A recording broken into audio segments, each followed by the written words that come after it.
Allah meridai beliau dan mengampuni beliau dan ibu beliau. Anin Nabi sallallahu alaihi wasallam qala, dari Nabi bersabda, Inna fil jannah, sesungguhnya di dalam jannah, la syajaratan, sungguh ada satu pohon yang besar, yasirur raqib, yang berjalan seorang pengendara itu, fi dhilliha, pada naungannya, miyata sanatin, selama 100 tahun. Waqra'u, dan bacalah, kata Nabi sallallahu alaihi wasallam, in syi'tum, jika kalian mau, wa dhillim mamdud, dan naungan yang dipanjangkan. Nah, ini surah Al-Waqi'ah ayat yang ke-30. Hadis muttafaqun alaih. Hadis ini menunjukkan dua hal. Yang pertama, bahwasanya wa dhillim mamdud, naungan yang dipanjangkan, itu tafsirannya adalah, maksudnya di dalam jannah pohonnya besar sekali, sehingga ketika kita bernaung di bawahnya, maka kita tidak akan terlepas dari naungan pohon tersebut karena besarnya. Maka ini pembeda antara pohon dunia dengan pohon di surga. Kalau di dunia tidak ada naungan yang bersifatnya mamdud atau dipanjangkan seperti ini. Tapi naungan di dunia selalu saja sedikit-sedikit, ya. Kita berada di bawah naungan pohon, berjalan beberapa langkah sudah putus naungannya tersebut. Kemudian mendapatkan naungan lagi dari pohon yang lain, tapi berjalan beberapa langkah sudah putus lagi naungannya.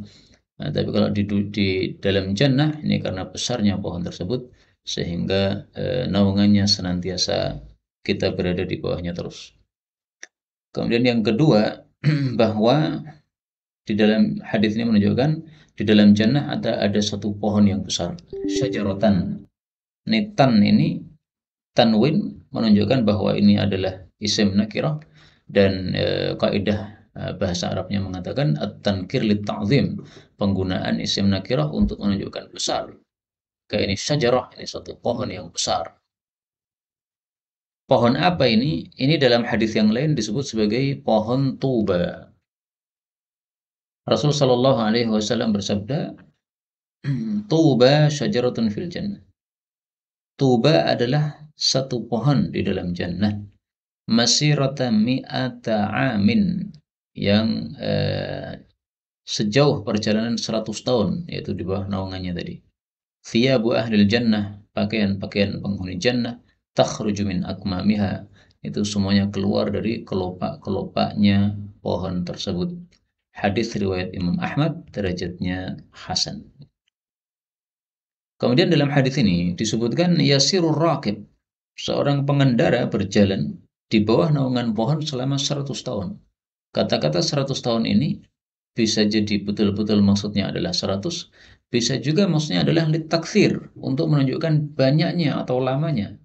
Karena dalam bahasa Arab seringkali sesuatu yang banyak disebutkan dengan kata-kata 70, atau disebutkan juga dengan kata-kata 100. Ya. Maka 100 tahun ini bukan berarti harus betul-betul 100. Bisa juga kita berjalan di bawah naungan pohon ini lebih dari 100 tahun, 200 tahun misalnya, belum lepas juga dari naungannya, saking besarnya pohon tersebut, karena kata-kata 100 hanya untuk menunjukkan dahsyatnya atau banyaknya. Saya berikan contoh kata-kata 100 yang menunjukkan dahsyatnya atau banyak.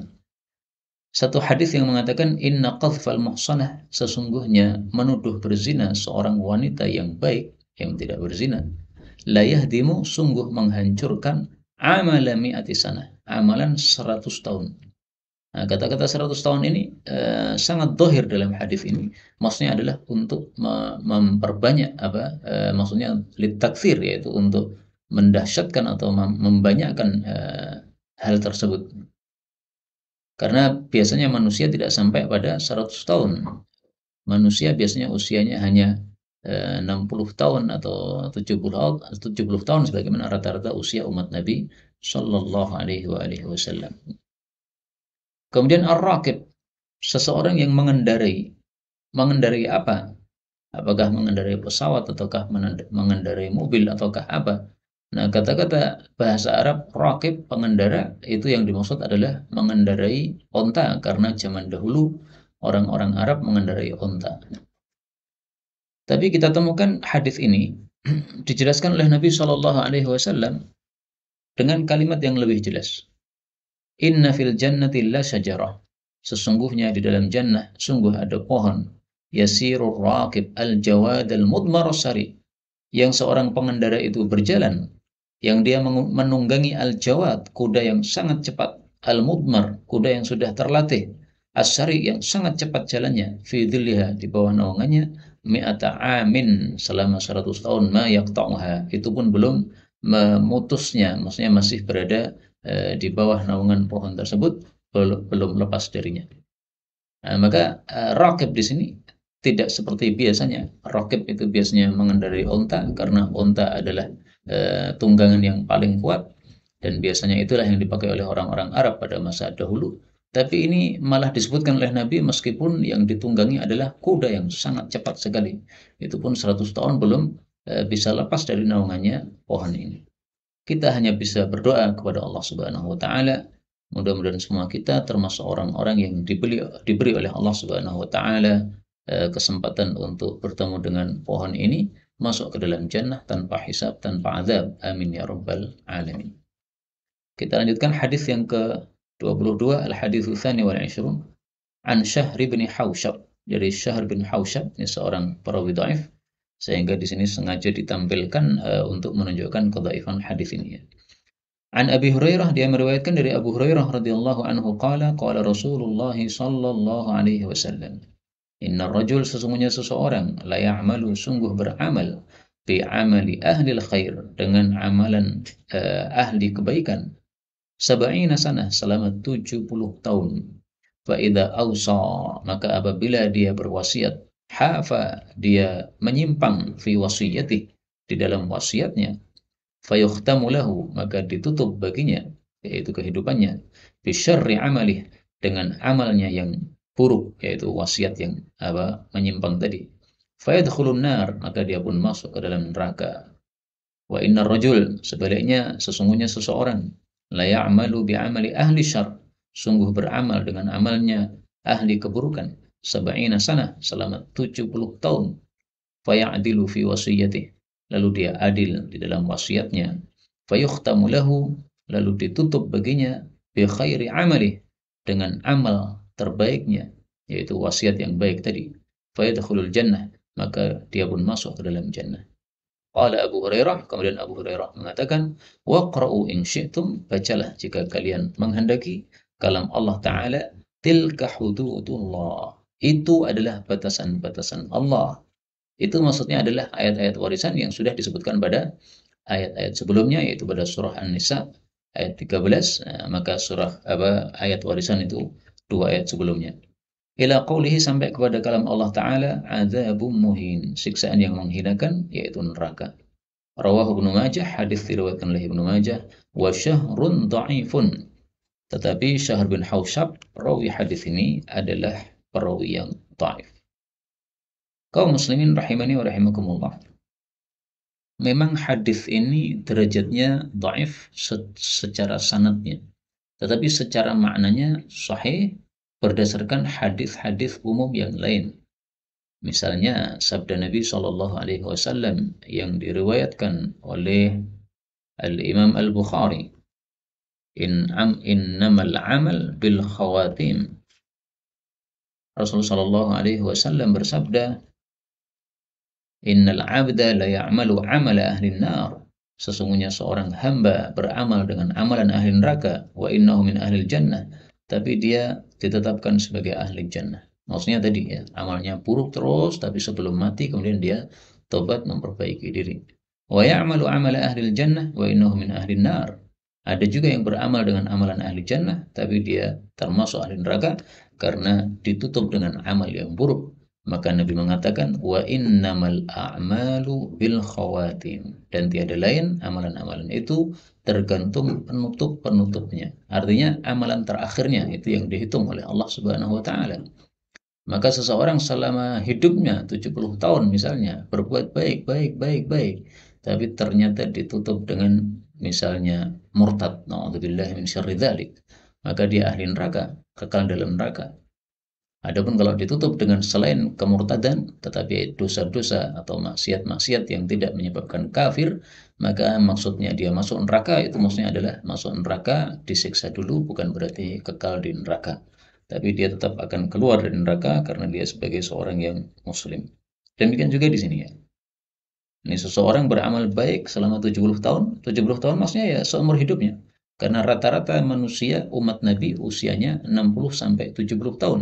Sebagaimana sabda Nabi sallallahu alaihi wasallam yang masyhur di dalam kitab Sunan, "A'maru ummati ma baina sittina ila sab'in." Usia-usia umatku itu antara 60 sampai 70 saja. Wa aqalluhum ma yajuzu dzalik. Yang paling sedikit adalah yang melewati batas 70 tahun. Hadis riwayat Tirmidzi dari Abu Hurairah radhiyallahu anhu dan derajatnya sahih. Maka hadis ini secara makna adalah sahih. Sesuai hadis riwayat Bukhari tadi, innamal a'malu bil khawatim. Kemudian kita ambil beberapa faedah. Faedah yang pertama, bahwasanya ausa hafa, wasiat, kalau wasiatnya menyimpang, maka itu adalah suatu perbuatan dosa. Tidak boleh menyimpang di dalam berwasiat. Contohnya misalnya Allah Subhanahu wa taala sudah menyebutkan tentang warisan pada surat An-Nisa ayat 12 ya. Dan Allah setelah menyebutkan tentang warisan itu, Allah mengatakan wasiyatan min Allah. Ini wasiat dari Allah Subhanahu wa taala. Artinya ini wasiat harus dilazimi, tidak boleh diselisihi. Allah menetapkan misalnya di sini ya, walakum nisfu ma taraka azwajukum. Suami mendapatkan separuh dari harta peninggalan istri apabila istri tidak mempunyai anak. Kalau kemudian istri memberikan wasiat yang bertentangan dengan ayat ini, misalnya dia mengatakan, nanti kalau saya mati, maka suami saya hanya boleh mengambil sepertiga misalnya, ya, padahal dia tidak punya anak, dan suaminya mestinya berhak mendapatkan setengah, tapi hanya diberi sepertiga oleh dia dengan wasiatnya. Nah, ini wasiat yang menyimpang, ini menyebabkan dia berdosa dan dia masuk ke dalam neraka. Karena itu wasiat hendaklah ditulis berdasarkan ilmu agama yang benar. Apabila wasiat ditulis tanpa ilmu agama yang benar dan ternyata isinya adalah menyimpang terhadap keputusan Islam, maka ini termasuk hafa, yaitu menyimpang di dalam wasiat, dan ini adalah perbuatan dosa. Kemudian faedah yang kedua dari hadis ini menunjukkan bahwasanya berbuat adil di dalam wasiat ini termasuk perbuatan yang baik sehingga menyebabkan seseorang masuk ke dalam jannah. Nah, maka adil itu menurut pendapat yang rajih atau pendapat yang kuat adalah hukumnya wajib. Karena masalah adil di dalam pemberian dari seorang bapak kepada anak-anaknya itu ada perselisihan pendapat di antara para ulama. Mayoritas ulama mengatakan pemberian bapak kepada anak tidak wajib adil, hanya sunnah saja untuk adil. Tetapi pendapat sebagian kecil ulama mengatakan bahwa adil hukumnya adalah wajib dalam hal tersebut. Karena itu sesuai hadis ini juga, ini menunjukkan bahwa perbuatan adil adalah perbuatan yang wajib. Dan fadilah adil sudah kita dapatkan dalam hadis Nabi Shallallahu Alaihi Wasallam, dalam hadis yang sahih. Rasulullah Shallallahu Alaihi Wasallam bersabda, Innal muqsitina indallah ala manabir min nur.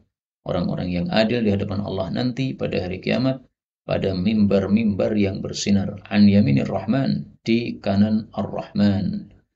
Kemudian Nabi mendefinisikan siapa orang-orang yang adil, alladzina ya'diluna fi hukmihim wa ahlihim wa ma wulu, atau wa ma wulu. Orang-orang yang adil dalam hukum mereka, juga kepada keluarga mereka, termasuk juga adil kepada masalah-masalah yang mereka dijadikan pengurus padanya.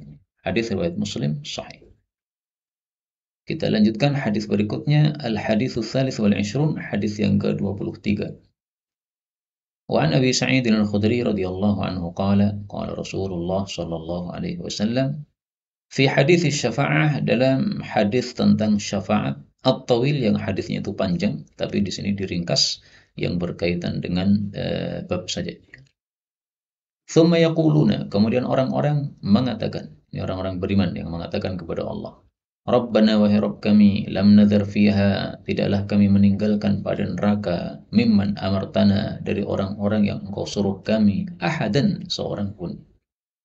Artinya orang-orang beriman ini disuruh oleh Allah Subhanahu wa taala untuk mengeluarkan atau memberikan syafaat, mengeluarkan dari neraka orang-orang yang di dalam hatinya ada iman. Maka setelah mereka mengeluarkan banyak orang, akhirnya mereka lapor kepada Allah Subhanahu wa taala.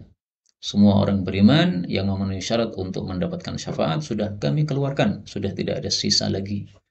Tsumma yaqul, kemudian Allah mengatakan, irji'u, kembalilah, yaitu kembalikan neraka untuk mengeluarkan orang-orang yang masih berada di sana di antara orang-orang yang punya iman.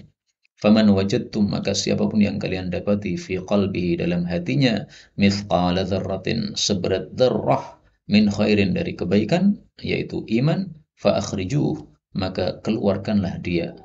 Fa yukhrijuna, maka mereka pun mengeluarkan khalqan katsira, makhluk yang banyak. Tsumma yaqulun, kemudian mereka mengatakan, Rabbana wahai Rabb kami, lam nadzar fiha khairan, kami sudah tidak meninggalkan di neraka suatu kebaikan pun. Artinya orang-orang yang memenuhi syarat untuk mendapatkan syafaat sudah habis, sudah tidak ada lagi. Yaitu orang-orang yang memiliki iman meskipun seberat mithqal dzarrah, ya, seberat dzarrah. Nah, dzarrah itu maksudnya adalah semut yang terkecil berwarna merah. Semut merah terkecil, yaitu semut terkecil di atas muka bumi. Orang-orang Arab menyerupakan sesuatu yang sangat kecil dengan kata-kata dengan semut tersebutnya. Maka kalau dzarrah itu diartikan atom itu tidak tepat, ya, karena orang-orang Arab sudah menggunakan kata-kata dzarrah sejak sebelum diketemukannya atom tersebut, atau sejak zaman dulu mereka menyebutnya untuk semut yang terkecil tadinya. Adapun orang mengartikan atom itu karena atom adalah dianggap sesuatu yang paling kecil, yang lebih kecil daripada semut merah tadi. Tapi penerapannya, terjemahnya untuk dzarrah ini tidak tepat, ya, karena dzarrah sudah mempunyai terjemah sendiri sebelum adanya penemuan terhadap atom tadi. Baik, kemudian wa kana Abu Sa'id, dan adalah Abu Sa'id Al-Khudri, yaqulu, mengatakan, illam tusaddiquni, kalau kalian tidak membenarkan ucapan saya ini atau hadis yang saya sampaikan ini, bihadzal hadis, dengan hadis ini, faqra'u in syi'tum, maka bacalah jika kalian mau, innallaha, sesungguhnya Allah, la yadhlim mithqala dzarrah, tidak menzalimi seberat dzarrah. Ini mim ketemu mim boleh dibaca dengan idgham, ya, la yadhlim mithqala dzarrah. Wa in taku hasanatun, dan jika ada suatu kebaikan, ini boleh dibaca hasanatun atau hasanatan, yudha'ifha, maka Allah pun melipat gandakan kebaikan tadi. Ini boleh juga dibaca yudha'ifha. Wa yu'ti, dan Allah akan memberikan min ladunhu, dari hadapan Allah, ajran azima, pahala yang besar, yaitu jannah. Hadis ini adalah surat An-Nisa ayat 40. Nah, maka kata-kata innallaha la yadhlim mithqala dzarrah ini dijadikan dalil oleh Ibnu Mas'ud untuk menguatkan hadis yang dia sampaikan, bahwasanya orang-orang yang punya iman meskipun imannya seberat dzarrah tadi atau sekecil dzarrah tadi, itu masih tetap berhak untuk mendapatkan surganya Allah Subhanahu wa taala, dan ini semata-mata karena rahmatnya Allah kepada orang-orang yang beriman kepadanya. Maka Allah mengatakan dalam ayat yang lain, wa kana bil mu'minina rahima, dan adalah Allah itu hanya kepada orang-orang beriman memiliki rahmat, yaitu rahmat di akhirat kelak. Dan rahmatnya Allah sudah kita bahas dulu, bahwasanya Allah menciptakan 100 rahmat, mi'ata rahmah. Nah, yang satu rahmatnya dibagi-bagi untuk ahli dunia, sementara yang 99 disisakan oleh Allah Subhanahu wa taala, disiapkan untuk orang-orang yang akan masuk ke dalam jannah nanti di akhirat. Kemudian kata-kata ini, illam tusaddiquni, Ibnu Abu Sa'id mengatakan, kalau kalian tidak membenarkan ucapan saya, ini bukan berarti dia menuduh orang-orang yang mendengar hadis bahwasanya mereka tidak mempercayai beliau, bukan, ya. Tapi maksudnya adalah penguatan terhadap hadis yang dia sampaikan, bahwa betul-betul dia mendengarnya dari Rasulullah Shallallahu Alaihi Wasallam, dan hadis Rasul tersebut semakna atau sesuai dengan kalam Allah di dalam Al-Quran. Baik, sampai di sini ini sudah selesai perkataan Abu Sa'id. Kemudian kita lanjutkan sabda Nabi Shallallahu Alaihi Wasallam. Fayaqulullahu azza wa jalla. Ini kembali kepada sabda Nabi. Lalu Allah Subhanahu wa taala mengatakan, syafa'atil malaika, para malaikat sudah memberikan syafaat. Wa syafa'an nabiyyun, para nabi sudah memberikan syafaat. Wa syafa'al mu'minun, dan orang-orang beriman juga sudah memberikan syafaat. Ini orang-orang beriman ada syaratnya yang memberikan syafaat, tidak semua orang beriman. Sebagaimana sabda Nabi Shallallahu Alaihi Wasallam, beliau mengatakan, al-la'anun la yakununa syufa'a, la yakunul la'anun, orang-orang yang suka melaknat tidak akan memberikan syafaat, wala syuhada, tidak pula menjadi saksi yaumul qiyamah, pada hari kiamat nanti. Hadis riwayat Muslim. Maka hendaklah kita menjaga mulut, jangan sampai terbiasa mengucapkan kata-kata laknat, ya, la'anakallah, semoga Allah melaknati engkau atau melaknati dia. Itu bukan satu sikap orang yang beriman yang baik. Kemudian walam yabqa, kata Allah, tidaklah tersisa yang memberikan syafaat illa arhamur rahimin, kecuali saya, yaitu zat yang paling rahmat di antara yang memiliki rahmat. Fayaqbidu qabdah, maka Allah pun menggenggam satu genggam minan nari, dari neraka. Dan ini menunjukkan bahwa sifat menggenggam itu salah satu sifat yang dilakukan oleh Allah Subhanahu wa taala, satu perbuatan yang dilakukan oleh Allah Subhanahu wa taala.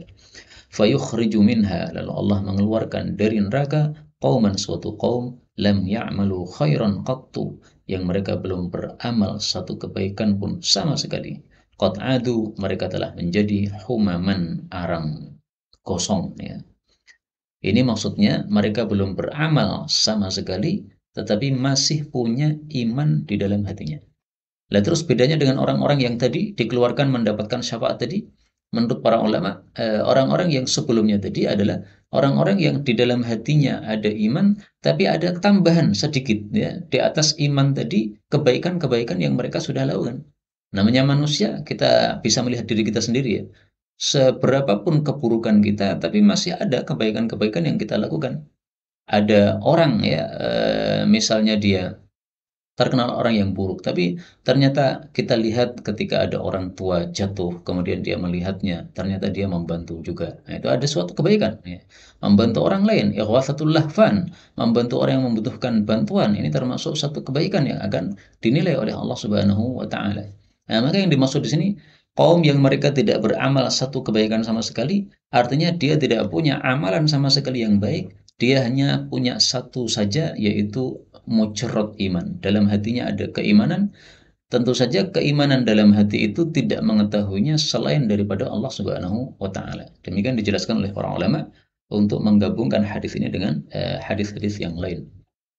Maka hadis ini juga merupakan dalil bahwasanya orang yang tidak pernah sholat, tapi dia masih punya iman kepada Allah Subhanahu wa taala. Dia tidak pernah mengingkari kewajiban sholat, tidak sholatnya hanya karena malas saja, ya. Buktinya kalau dia Idul Fitri, Idul Adha, diajak ke lapangan, dia juga datang ke lapangan. Tapi habis itu sholat 5 waktu nggak pernah dilakukan. Nah, ini masih ada kesempatan dia untuk masuk ke dalam jannah. Meskipun hadis-hadis seperti ini jangan sampai kita sampaikan kepada orang-orang yang malas sholat, sehingga mereka akan bertambah malas sholatnya karena sudah merasa dia ada iman kepada Allah Subhanahu wa taala. Tapi itulah pendapat yang dipakai oleh mayoritas para ulama, ya, selama tidak mengingkari kewajiban salat, maka dia masih berhak untuk masuk surga. Kemudian fayulqihim, lalu Allah melemparkan mereka fi nahrin, pada suatu sungai, fi afwahil jannah, pada mulut jannah, berarti di bagian depan. Yuqalu lahu, disebut sungai tersebut naharul hayati, sungai kehidupan. Fayakhrujun, lalu mereka keluar kama, sebagaimana takhrujul hibbah, keluarnya biji. Hibbah itu adalah tumbuhan kecil yang muncul dari satu biji. Fi hamilis sail, pada tanah yang terbawa oleh air. Jadi ketika ada sail, ada banjir, ada air, kemudian akan membawa tanah-tanah.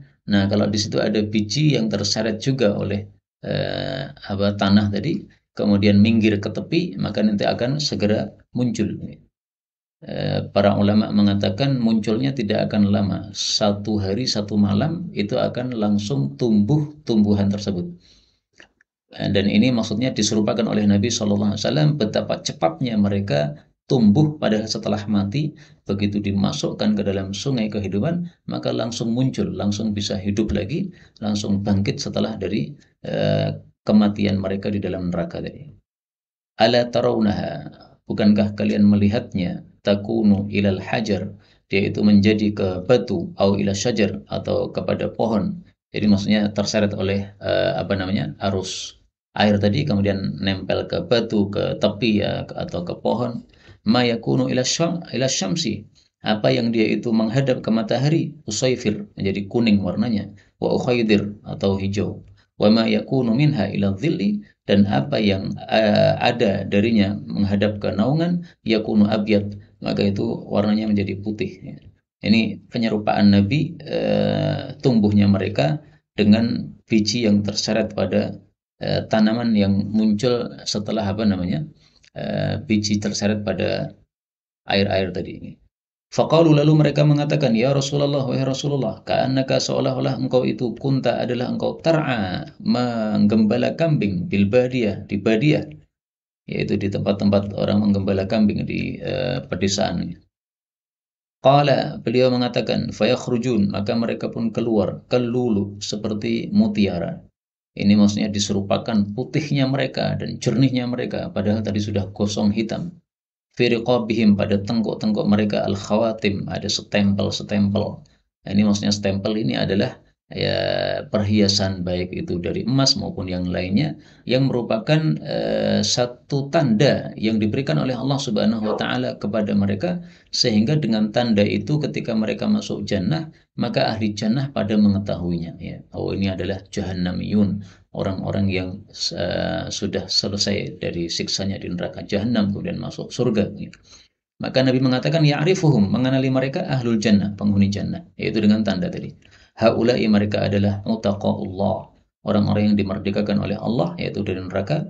Alladzina adkhalahumullahu jannah, yaitu orang-orang yang Allah masukkan mereka ke dalam jannah, bi ghairi amalin amiluh, tanpa ada amalan satupun yang mereka amalkan, wala khairin qaddamu, tidak pula ada kebaikan yang mereka sudah dahulukan di dunia. Hadis riwayat Muslim. Jadi mereka hanya punya iman saja, mujarrad iman, hanya ada keyakinan dalam hatinya bahwasanya Allah betul-betul ada dan bahwasanya Allah betul-betul esa, tapi dia tidak pernah melakukan satu kebaikan sama sekali, tapi kemudian dimasukkan ke dalam jannah juga oleh Allah Subhanahu wa taala. Ini hadis yang panjang dan saya kira sudah jelas, ya, sehingga kita lanjutkan pada bab berikutnya. Babun fadzalika qaulullah ta'ala. Bab tentang hadis yang di dalamnya ada kata-kata, itulah makna dari kalam Allah Subhanahu wa taala. Al-hadits ar-rabi' wal 'ishrun, hadis yang ke-24. Wa an Abdurrahman bin Abi Sa'id al-Khudri. Kalau tadi dari Abu Sa'id, sekarang dari putranya, ya, Abdurrahman bin Abu Sa'id al-Khudri. An abihi, dari bapaknya yaitu Abu Sa'id. Qala, dia mengatakan, hubisna, kami tertahan, yaumal khandaq, pada perang Khandaq. Ini perang pada tahun 5 Hijriah yang disebut juga perang Ahzab. Khandaq itu artinya parit. Waktu itu Nabi membuat parit di utara kota Madinah. Hatta, sehingga zahaba, lenyap, hawiyun, satu waktu, minal laili, dari waktu malam. Hatta kufina, sehingga kami pun dicukupi oleh Allah Subhanahu wa taala, yaitu Allah kirimkan angin yang dahsyat, memporak-porandakan orang-orang kafir dan kemah mereka, sehingga mereka ketakutan dan mereka meninggalkan kota Madinah. Wadzalika, dan itu adalah qaulullah ta'ala, makna dari kalam Allah ta'ala.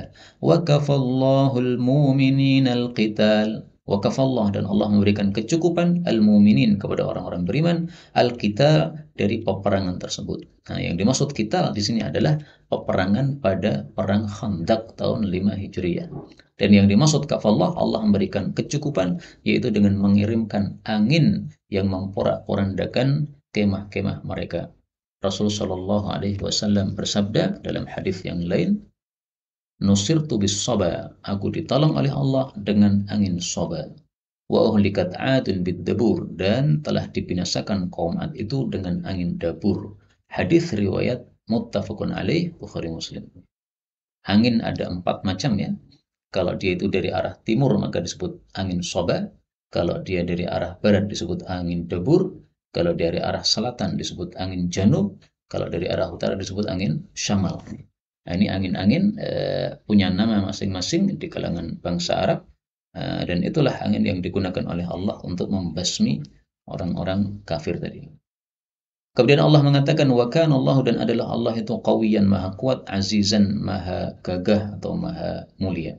Surat Al-Ahzab ayat 25. Fada'an Nabi sallallahu alaihi wasallam Bilalan. Lalu Nabi memanggil Bilal. Fa'amarahu, lalu menyuruh Bilal. Fa'aqama, lalu dia qamat.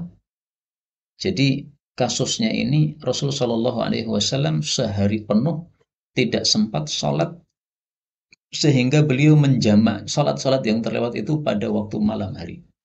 Ini kan tadi disebutkan ya, hawiyun minal lail, sampai lenyap satu waktu dari waktu malam.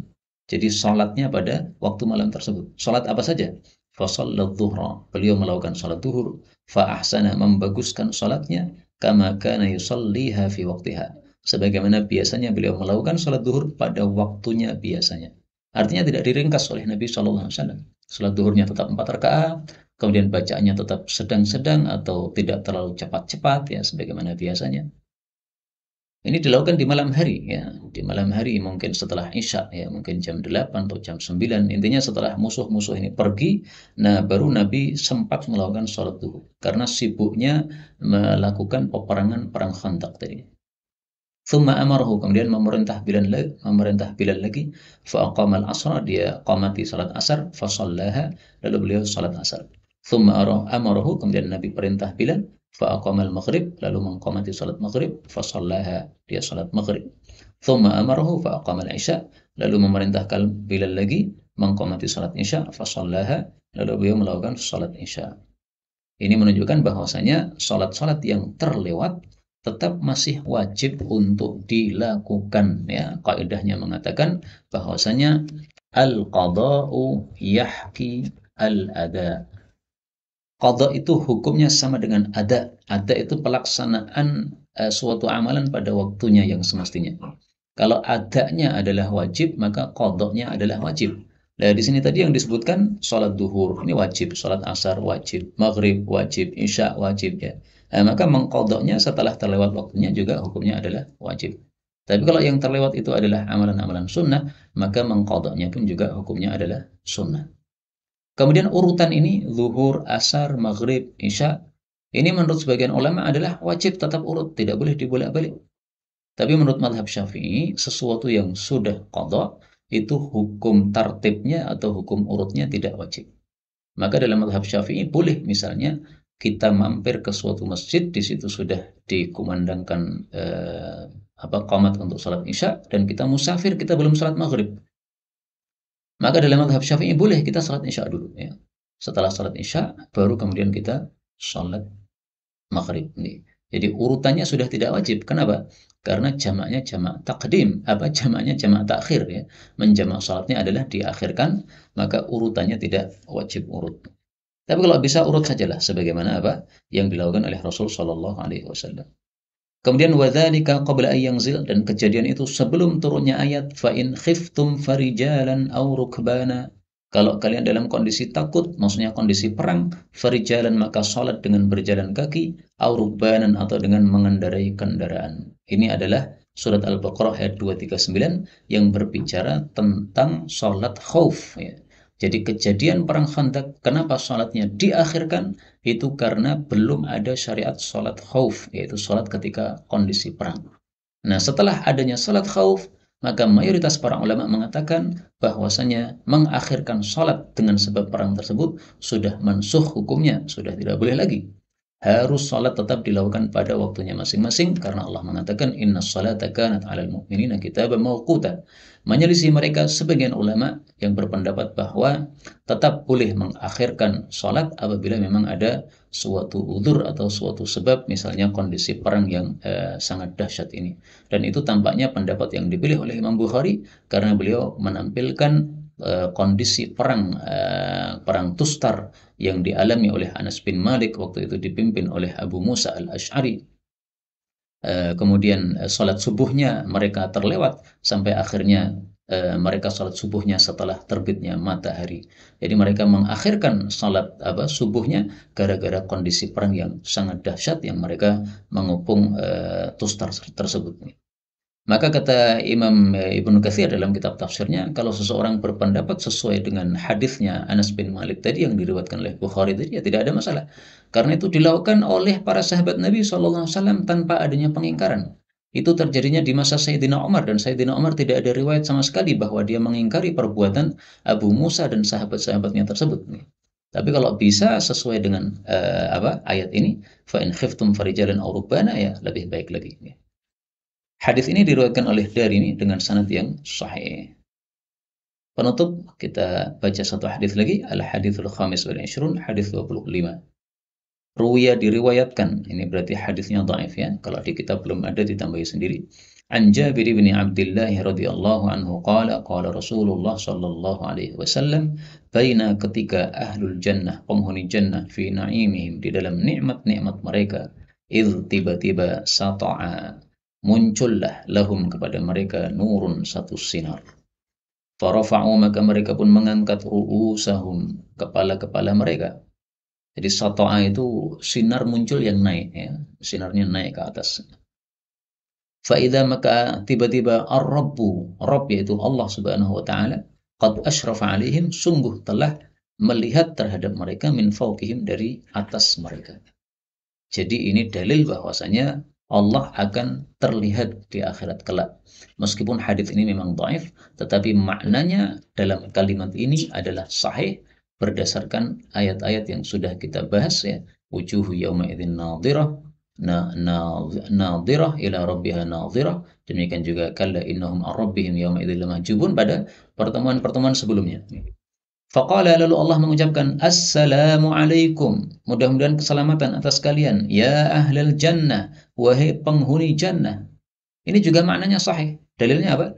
Qala, Nabi mengatakan, wadzalika qaulullahi ta'ala, itulah makna dari kalam Allah Ta'ala, salamun qawlan mir rabbir rahim. Salamun, keselamatan bagi ahli jannah. Qawlan, sebagai ucapan, mir rabbir rahim, dari Rabb yang maha penyayang. Jadi memang Allah subhanahu wa ta'ala menyambut ahli jannah dengan ucapan salam. Sebagaimana para malaikat juga mengucapkan salam kepada para ahli jannah. Sebagaimana disebutkan oleh Allah subhanahu wa ta'ala dalam ayat yang lain. Yaitu pada surat Ar-Ra'd ayat 23. Jannatu adni yadkhulunaha wa man salaha min abaihim wa azwajihim wa dhurriyyatihim wal malaikatu yadkhuluna alaihim min kulli bab. Malaikat masuk kepada penghuni jannah dari seluruh pintu yang ada dalam jannah. Salamun alaikum bima sabartum, sambil mengucapkan mudah-mudahan selamat atas kalian dengan sebab kalian sabar dulu di dunia. Fa ni'ma uqbad dar, maka inilah sebaik-baik akibat di kampung ini, yaitu di kampung akhirat. Mudah-mudahan semua kita mendapatkan salam dari para malaikat dan salam dari Allah Subhanahu wa taala di dalam jannah. Amin ya rabbal alamin. Qala fayanzuru ilaihim, lalu Allah melihat kepada mereka, wa yanzuruna ilaih, dan mereka melihat kepada Allah. Fala yaltafitun, maka mereka tidak menoleh-noleh ila syai'in, kepada sesuatu apapun, minan na'im, dari nikmat-nikmat yang ada, madamu yanzuruna ilaih, selama mereka masih melihat kepada Allah Subhanahu wa taala. Ini sekali lagi ya, hadisnya meskipun dhaif, tapi maknanya sahihun insyaallah, karena kita temukan dalam hadis yang lain yang menguatkannya ya. Yaitu Rasulullah Shallallahu Alaihi Wasallam menjelaskan nikmat apa yang paling disukai oleh ahli jannah. Fayakshiful hijab, fayukshaful hijab. Allah buka hijabnya sehingga Allah terlihat. Fayanzuruna ilaih, maka mereka melihat kepada Allah. Fawallahi ma'atahumullahu syai'an ahabba ilaihim.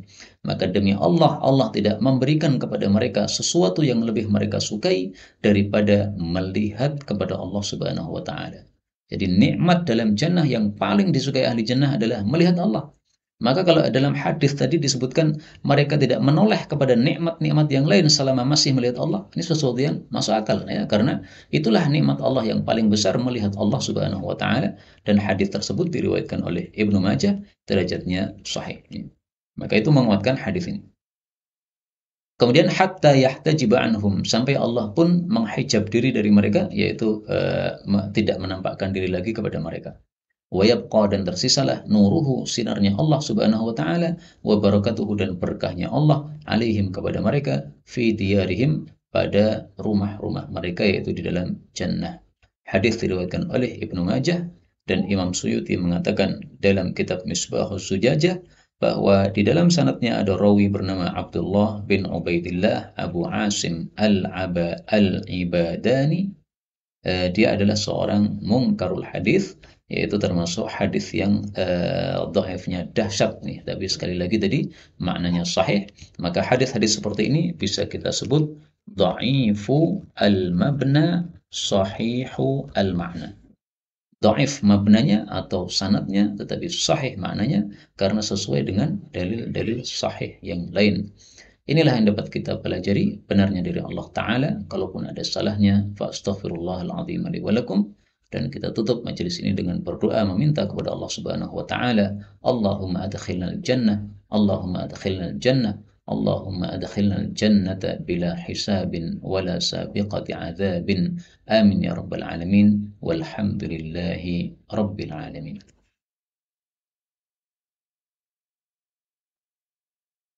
Baik, karena tidak ada pembahasan ya kita cukupkan nih.